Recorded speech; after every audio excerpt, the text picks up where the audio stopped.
Consider a set of 3 elements. Let's call them animals. These animals have characteristics, properties. For example, the first property is the number of the heads, the second property is the basic shape of the head, the third is the number of eyes, and so on. Every property is given by an integer number between 0 and 9. As you can see, we can describe simple animals easily.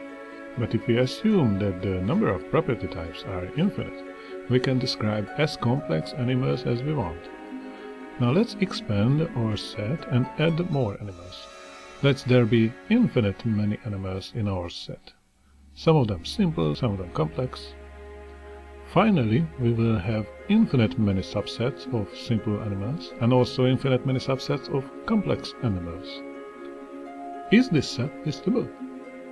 If we try to list them all and check it by the Cantor's diagonal method, we will find that it is always possible to create a new animal that is not in our list. What happened? Normally we should think that a set of discrete elements, a set of animals, will be always countable.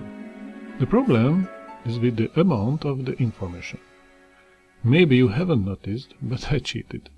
The first example with the 3 animals cannot be listed, since if we allow for an animal to have infinite properties, then the complex animals may be described only by infinite amount of information, which makes impossible its complete definition to be included in a list as an element.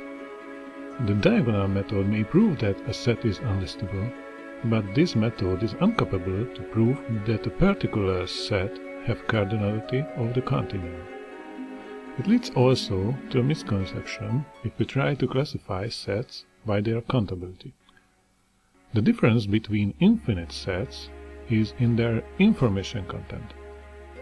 Some sets that we call countable have elements only with finite information content, while other sets that we call uncountable have infinite subsets with elements with infinite information content. These elements cannot be listed. By clarifying this misconception, we can find the key of the continuum hypothesis.